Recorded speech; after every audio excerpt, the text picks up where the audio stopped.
Daripada hadis tadi juga, kita dapat tahu bahawasanya kebanyakan solat-solat sunat ini Nabi tidak laksanakan di masjid.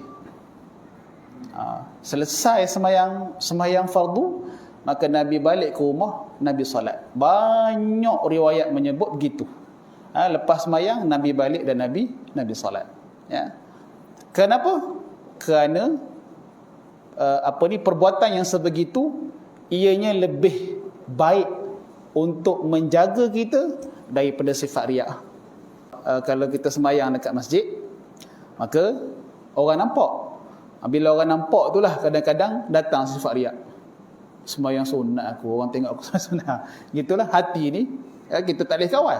Ya. Maka sebab itu Nabi SAW sembahyang di rumah, sembahyang sunat. Dan dalam satu hadis Nabi sebut, fa inna afdala salati salatul mar'i fi baitihi illa al-maktubah. Salat yang paling afdal, apa dia? Iaitu salat seseorang di rumahnya kecuali salat fardu. Adapun selain daripada fardu, yang paling afdal adalah kita laksanakan di rumah. Bukanlah bermakna tak boleh buat kat masjid, tak boleh buat kat surau. Boleh, tidak jadi masalah. Bila kita solat di masjid, solat fardu, bila kita solat di masjid dan semayang sunat kita pun habis kita buat dekat masjid belaka, maka tak ada bahagian ibadah solat kita tu yang kita laksanakan di rumah. Ya. Adalah isteri anak buat semayang di rumah, tapi bagi kita ni tak ada semayang bahagian solat kita di rumah. Ni hadis riwayat Bukhari, daripada Jabir. Nabi menyebut, apabila idza qada ahadukum salata fi masjidihi falyaj'al li baitihi nasiban min salatih. Apabila seseorang kamu selesai melaksanakan salatnya di masjid, maka hendaklah dia menjadikan untuk rumahnya nasiban min salatihi, sebahagian. Nasiban ni maknanya bahagian daripada solatnya. Maknanya kalau dah fardu kita buat kat masjid, maka kita kena tinggal sikit sunat untuk kita laksanakan di rumah. Jangan tak ada langsung semayang kita habis semayang kat surau, semayang kat masjid belaka. Tak ada satu rakaat pun yang kita semayang di rumah.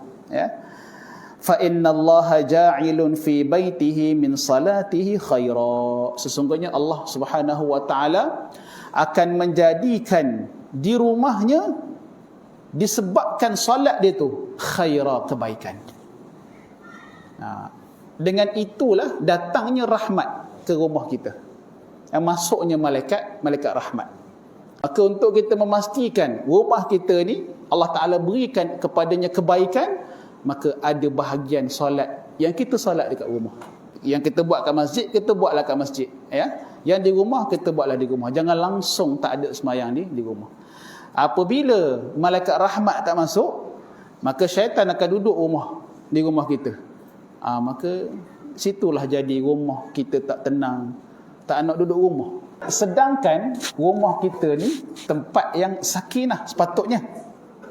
Bila ada isteri di rumah, bila ada anak-anak di rumah, sepatutnya tempat bila ada isteri dan anak-anak, tempat tu jadi tempat sakinah, tempat ketenangan untuk kita.